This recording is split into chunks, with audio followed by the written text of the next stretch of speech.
Carta a los Romanos, capítulo 9. A partir del 15.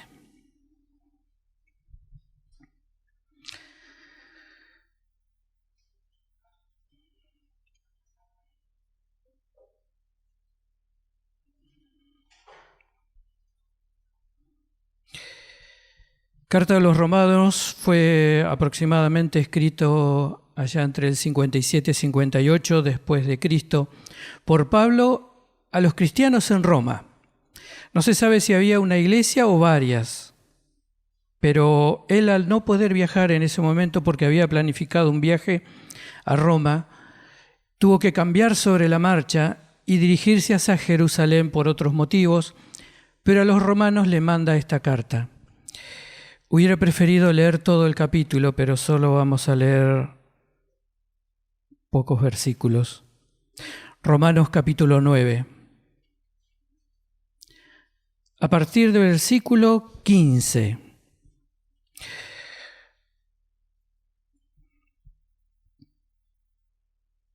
Pues a Moisés dice, está hablando, Moisés ya está en el desierto, ya habían salido de Egipto, más o menos ya serían 50 días después de haber salido de Egipto. ¿Por qué? Porque aquí ya había bajado del monte, de la primera bajada del monte.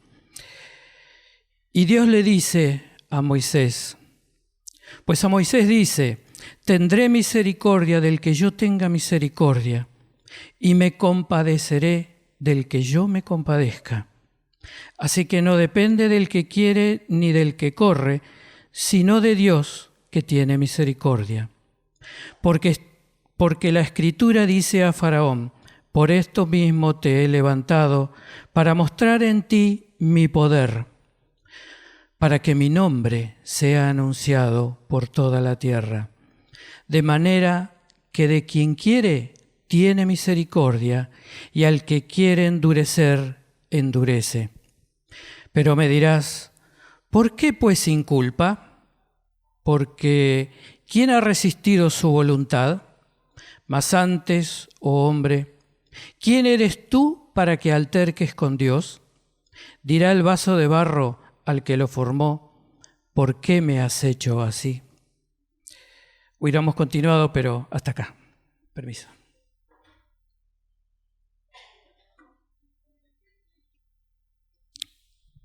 Hoy cuando llegamos con mi señora, primero vamos a tomar mate, no acá. Y ella me empezó a hablar y yo le dije, shh, que estoy tratando de ordenar en mi cabeza para no mezclar Moisés con Abraham, porque iba a hablar de los dos. Bueno, voy a hablar de los dos, pero para no mezclar los eventos. Aquí le está hablando a Moisés. Moisés en este momento está en un momento bastante particular. Ya había salido de Egipto, estaba, como dije antes, había bajado al monte, subió al monte Horeb. Ahí recibió las tablas de la ley. El pueblo, como Moisés tardaba, se descarrió. Hicieron un becerro y se armó la gran festichola. Baja Moisés. ¿Qué es esto que está pasando? Y Dios se enoja. Hay una gran mortandad. Y Dios le dice a Moisés, correte, que a estos los hago desaparecer a todos. Moisés intercede por ellos y Dios accede. Está bien. Volvés a ser restaurado. Y Moisés en ese momento pide algo. Algunos escritores o comentaristas dicen que tal vez no sabía bien lo que estaba pidiendo. Él le pide quiero ver tu gloria. Se lo pide con respeto, con reverencia. Quiero ver tu gloria.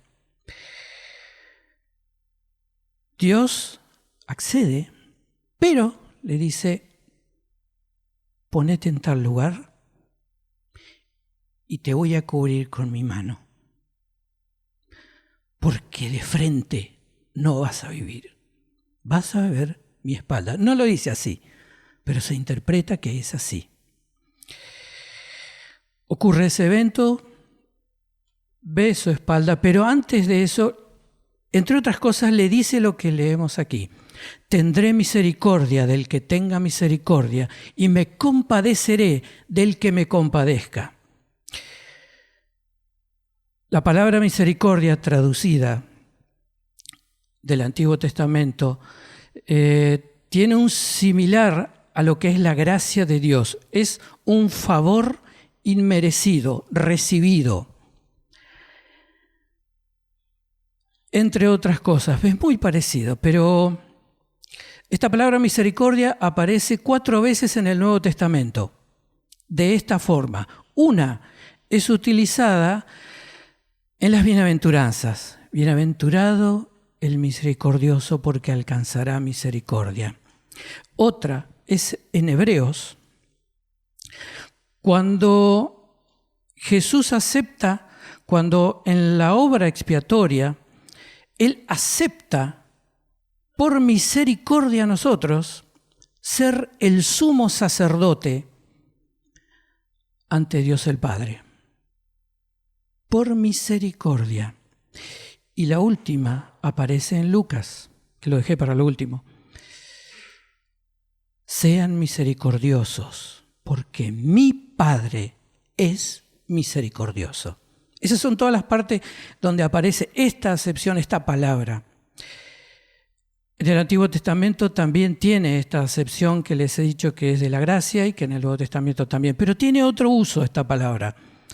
Otro uso que también cuando lo escribió Moisés, cuando Dios le dio a escribir a Moisés, había también utilizado esta palabra era como un apodo o un título, que se utilizaba con las personas que le decían, bueno, esa persona es misericordiosa o es misericordia. ¿Pero por qué? Porque esa persona se dedicaba de motus propio o porque tenía una necesidad de cuidar gente enferma, cuidar heridos, y aún en el momento, quizás, o tal vez uno de los momentos más difíciles que toca vivirle a un ser humano, cuando llega la muerte y no tiene nadie a su lado, esa persona está a su lado, quizás no diciéndole nada, pero haciéndole sentir que en ese momento no está solo. Y la palabra compadecer solo se utiliza 2 veces en el Nuevo Testamento y son las 2 veces que leímos aquí. Me compadeceré de quien me compadezca. En el Antiguo Testamento aparece más veces, pero en ambos, tanto en el Antiguo como en el Nuevo, o sea, en el hebreo antiguo o en el griego, tiene otro uso esa palabra, amor. Si no tiene amor esa persona, no puede compadecerse. No se lo puede decir como amor en acción, pero se necesita tener amor para compadecerse de otros. Se podría llegar a traducir este versículo: tendré misericordia del que yo quiera tener misericordia y le mostraré mi amor al quien yo quiera mostrarle mi amor. Así que así le dice a Moisés, le habla. Es una forma de decirle, yo soy soberano. El capítulo 9, si lo leyéramos completo, habla de la elección, de la predestinación, del libre albedrío, las 3 cosas, predestinación, elección y libre albedrío de Dios. A veces es difícil conjugarlo porque o se predestina o tiene libre albedrío. De hecho, en teología ocurre eso. Si uno tiene una posición teológica determinada, no vamos a venir al caso, es predestinación. Si tiene otra posición teológica, es libre albedrío. Dios no se rige por teología. Dios, la palabra, de hecho, no fue escrita para Dios, fue escrita para nosotros. La ley que Dios le da a Moisés es un marco de referencia. De hecho, en los versículos que no leímos, habla sobre los patriarcas. Y el primer patriarca es Abraham, el padre de la fe. Y a él le da una promesa. Cuando Dios lo llama a Abraham, le da una promesa, que es la promesa que se repetiría otra vez, se repetiría con Isaac, se repetiría con Jacob, que luego sería Israel. De tu simiente, no dice de tus simientes, sino de tu simiente. Y cuando le dice a Abraham, le es específico, de Sara. Cuando es con Isaac, nace Isaac,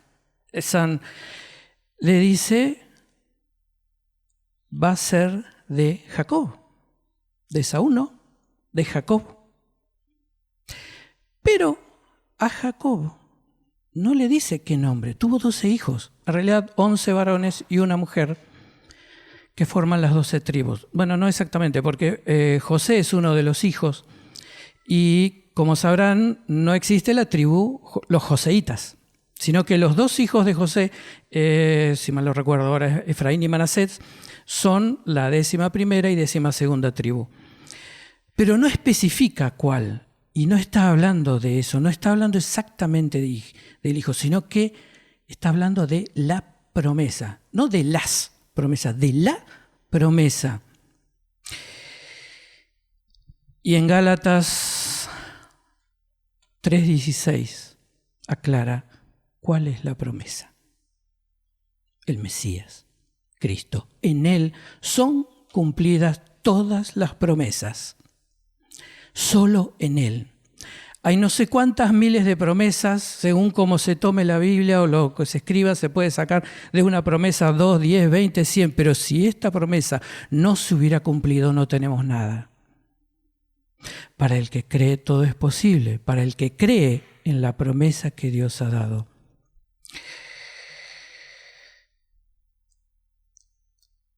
En un momento dice que Él quiere endurecer, endurece. En cierta forma, Dios no, en teología se sabe que Dios no hace esa obra, sino que hace algo bastante, no sé si particular. Para los que han leído está la gracia de Dios y para poder tratar de comprenderla está la gracia común y la gracia especial. La gracia común es sobre buenos y malos, sobre creyentes y sobre no creyentes. La lluvia, un terremoto, una bonanza de algo, es sobre buenos y malos, creyentes y no creyentes. La gracia especial es sobre los creyentes, es sobre la iglesia. Entonces, todos los teólogos coinciden en que lo que hizo con Faraón es retirarle la gracia común. Si el mundo, uno ve el mundo, que hay muchos desastres, muchas matanzas, muchas masacres, mucho odio, mucho rencor, si el mundo no es peor de lo que vemos, es porque está la iglesia, que es el instrumento que Dios usa para revelar su gracia, para entregar su gracia. En sí los instrumentos técnicos son su palabra, el Espíritu Santo, la revelación que Dios da. Pero mientras esté la iglesia en este mundo, la cosa no será peor. El día que no esté la iglesia, bueno, dejen volar su imaginación y les garantizo que será peor. Porque el corazón sin Dios no tiene límites para hundirse. Sodoma y Gomorra, por lo que se conocen, no fue, generalmente se lo da por el pecado sexual. Sin embargo, ocurrió esto. Sacaron a Dios de su corazón voluntariamente. Y donde Dios no lo dejan entrar, no molesta más. Se va. Y pasó lo que pasó. Una vez cuando estábamos en un seminario,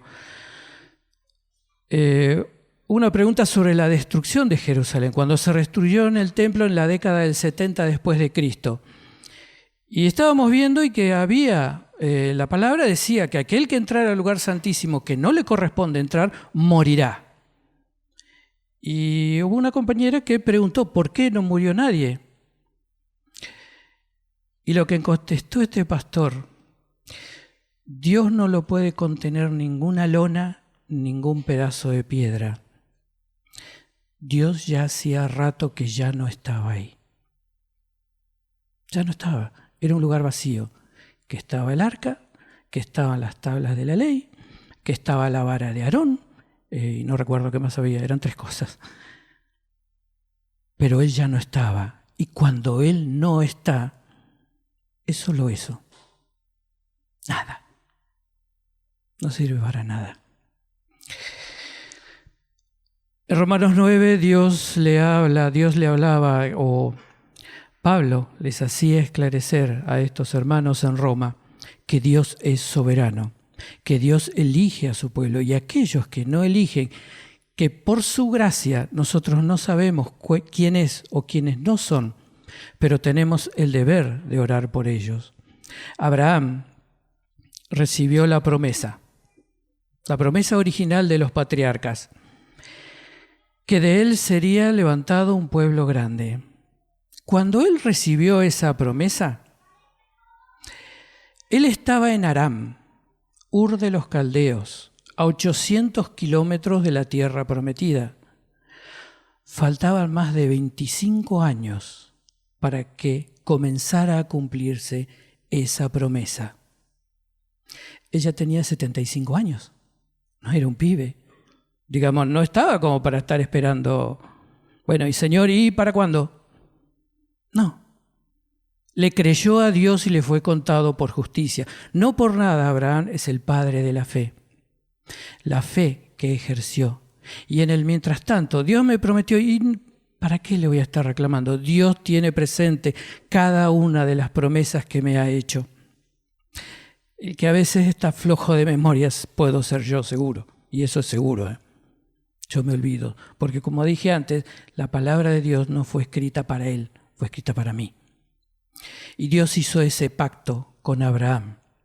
Hay otros pactos en la Biblia. Hay otros pactos que han hecho hombres. Jacob hizo un pacto.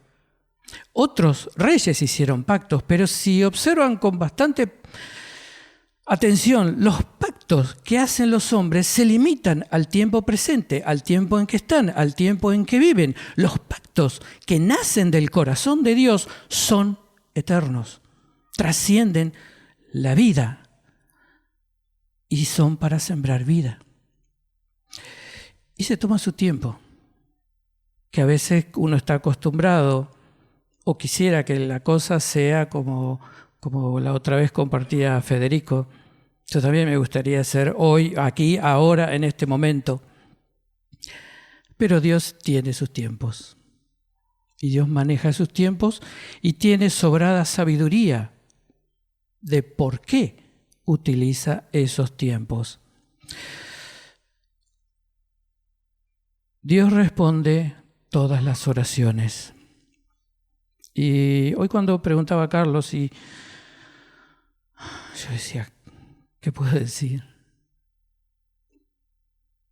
Este año en particular, entre varias cosas, pero hubo una que yo pedí y en parte es lo que dice aquí, tendré misericordia de quien tenga misericordia. O sea, lo haré como quiera, con quien quiera.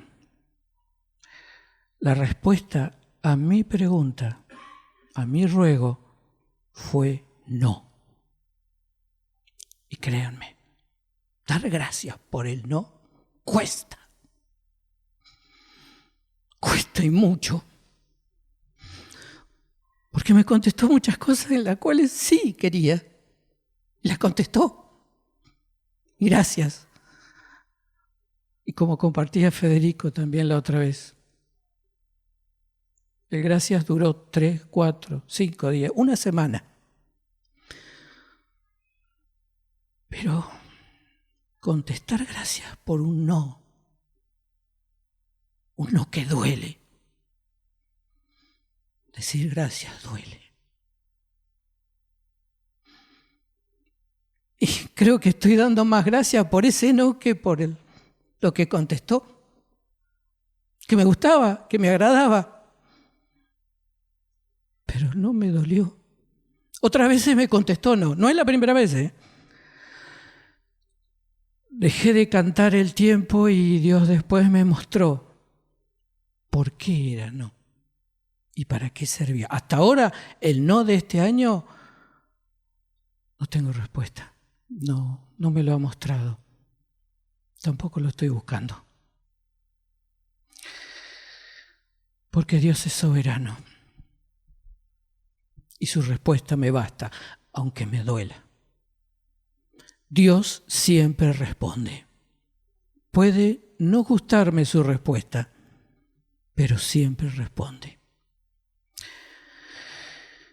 En este caso, Dios le contestó a Moisés, le dijo, sí, te lo voy a permitir, pero con estas condiciones. Te doy estas condiciones. Y le permitió. Pero podría haberle dicho que no, cuando le dijo, tendré misericordia de quien tenga misericordia. Tenelo siempre presente. Yo hoy te digo que sí, pero tenés siempre presente que mañana puedo decirte que no. Y te puede doler. Y dar gracias te va a costar. Porque yo las primeras veces que me decía que no, la verdad, me daba bronca, me molestaba. No digo que descreía de él, pero me molestaba, me dolía. Alguien cuando, hace años, estaba viviendo un momento difícil y le dijeron esto y Dios dijo no. Esta persona era la que estaba viviendo la peor parte y ella me enseñó que, como dijo Job, aceptamos lo agradable y no voy a aceptar lo que no me agrada. Vino de él. Su respuesta fue no. Tengo que dar gracias. Afectó a toda la familia. Pero ahí comencé a aprender por qué tengo que dar gracias. Si esta persona que llevaba la peor parte de todo dio gracias, ¿por qué yo no voy a dar gracias? Y bueno, debe ser que aún cosas no he rendido porque todavía me cuesta dar gracias.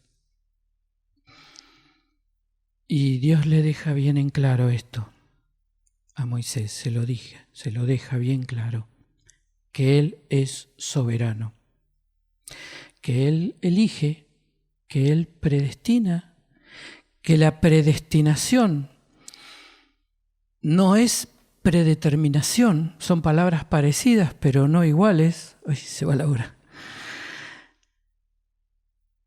Dios te marca, Dios da, Dios quita. La vida del creyente está asignada por decisiones y uno debe vivir con esas decisiones y debe tomar esas decisiones a veces a pesar de lo que uno piensa o imagina.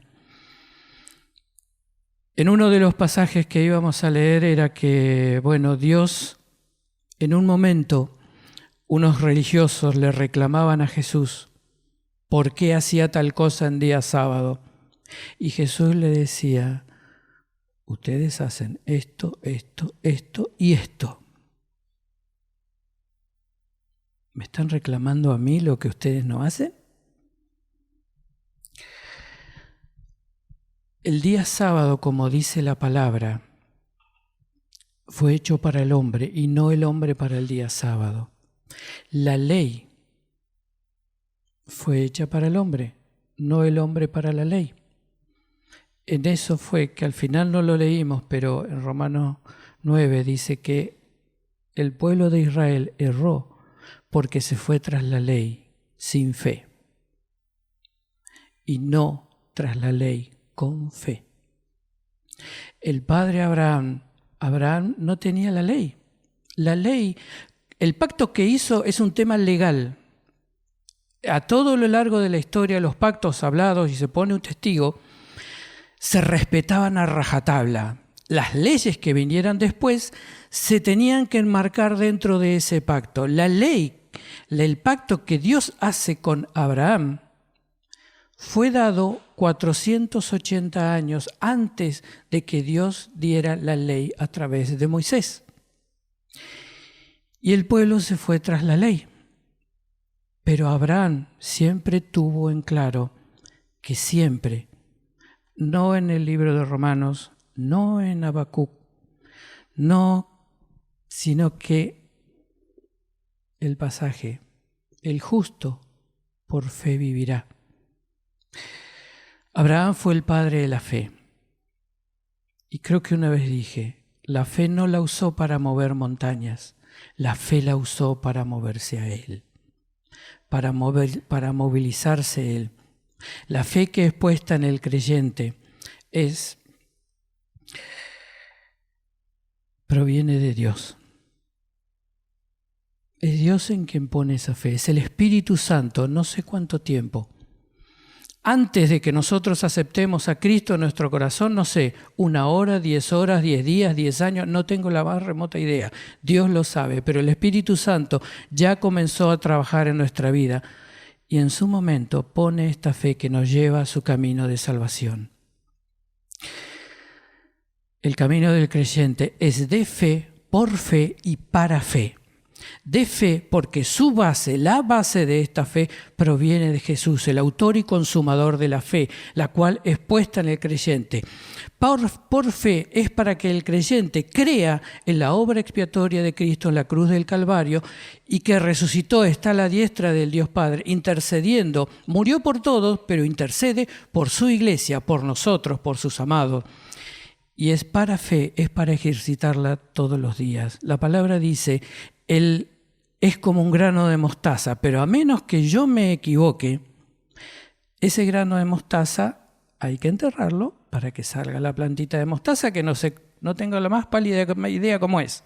Jamás me ocupé de ver cómo es una. Sé que no es alta, no es un árbol grande, pero sí se ha repetido una y otra vez que la semilla es pequeña. Pero no termina ahí. Para que hayan otros árboles de mostaza, hay que sacarlos del árbol de mostaza. A menos que yo me equivoque, para obtener semillas de durazno, hay que sacarlas del árbol de durazno. ¿O no? No voy a ir a una planta de manzana, un árbol de manzana, a buscar semillas de durazno o de mostaza. No sé qué semilla tenemos cada uno. Lo cierto es que no estamos llamados a tener un árbol de mostaza o un árbol de duraznos, sino aquel árbol que ya haya germinado, porque si yo hice uso de esa fe como corresponde, ese árbol va a crecer y en su momento podremos sacar semillas y hacer otros árboles. Eso es ejercer fe, eso es alcanzar la madurez para llevar el fruto del Espíritu, que es el Espíritu Santo que nos guía para poder honrar a Dios y para poder glorificarlo.